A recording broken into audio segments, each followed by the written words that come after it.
premier sommet des chefs d'État de l'AES, bonjour. C'était un immense plaisir et un honneur de nous retrouver ici aujourd'hui, une date bénie, une date mémorable, le 6 juillet 2024, ici à Niamey. Avant tout propos, rendons grâce à Dieu qui a permis donc que ce jour soit. Nous lui disons merci pour tout ce qu'il a pu faire pour nous jusqu'aujourd'hui et tout ce qu'il fera pour le peuple de l'AES. Permettez-moi également de rendre hommage au peuple nigérien. Ce peuple qui a tant souffert depuis l'avènement du CNSP et qui continue de rester debout. Merci aux Nigériens qui nous ont réservé un accueil chaleureux hier lorsque nous avons foulé le sol de notre patrie ici. Vous êtes plus que des amis, vous êtes plus que des voisins, vous êtes nos frères, vous êtes nos sœurs. Parce que la fraternité va au-delà de l'amitié ou du voisinage. Nous avons le même sang qui coule dans nos veines. Dans nos veines coule le sang de ces vaillants guerriers qui ont combattu et qui ont réservé ces terres que nous appelons Mali, Burkina et Niger. Dans nos veines coule le sang de ces vaillants guerriers qui ont aidé le monde entier à se débarrasser du nazisme et de beaucoup d'autres fléaux. Dans nos veines coule le sang de ces vaillants guerriers qui ont été déportés d'Afrique vers l'Europe, l'Amérique, l'Asie ou je ne sais encore, et qui ont contribué à construire ces États pendant l'esclavage.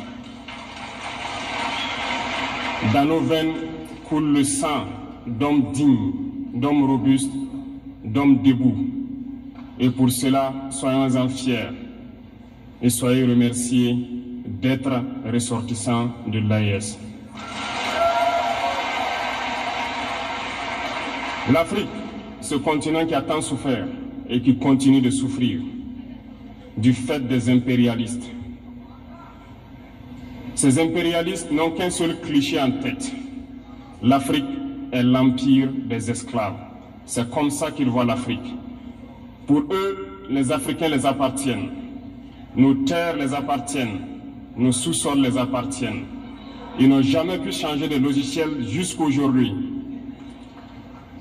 C'est déplorable. Mais comment procèdent-ils? C'est malheureusement depuis donc ces années 60 où ces simulacres d'indépendance ont été donnés à l'Afrique. Ils n'ont juste fait que placer des valets locaux à la tête, selon eux, de leur sous-préfecture pour pouvoir continuer à les alimenter. Ces valets locaux que nous allons qualifier aujourd'hui d'esclaves de salon n'ont d'autre repère que de chercher à vivre comme le maître, à satisfaire le maître et à faire tout ce que le maître lui dicte.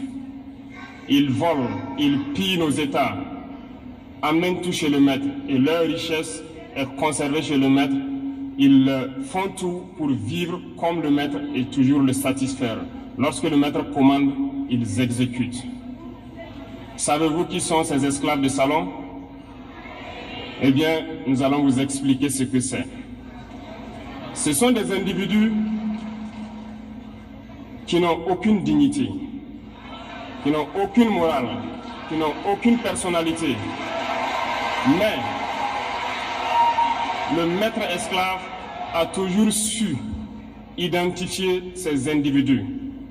Ils sont toujours prêts à trahir leurs frères pour satisfaire le maître.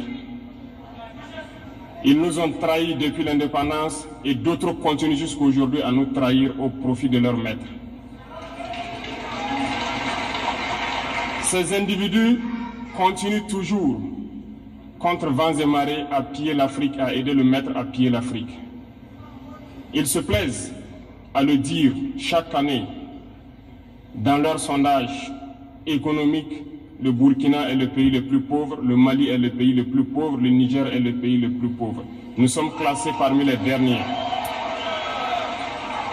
Très bien, si nous sommes aussi pauvres qu'ils le disent, mais quand est venu le moment de prendre nos responsabilités, nous avons demandé à ces maîtres de quitter les lieux. Pourquoi ne veulent-ils pas partir? Lorsque nous prenons le cas du Niger, depuis plus de 40 ans, certains pays exploitent l'uranium pour produire de l'énergie chez eux. D'Ottawa jusqu'à Paris, les rues sont illuminées, c'est la lumière. Mais au Niger, c'est l'obscurité qui nous est servie. Lorsque vous partez dans nos États, nos sols sont troués de toutes parts pour rechercher les métaux précieux tels que l'or. Mais souvent, il n'y a même pas la moindre route accessible pour atteindre les zones où ils exploitent l'or, encore moins certains services sociaux de base. Voilà pourquoi nous avons décidé de nous révolter et de prendre le destin de nos pays en main. Il y a bien d'autres exemples. Mais lorsque nous avons décidé ainsi, eh bien, nous avons été approchés par certains esclaves de salon pour nous passer le message de leur maître. Parce qu'ils avaient créé cette sorte de chaîne polymère qui se relève à la tête de nos États pour les servir.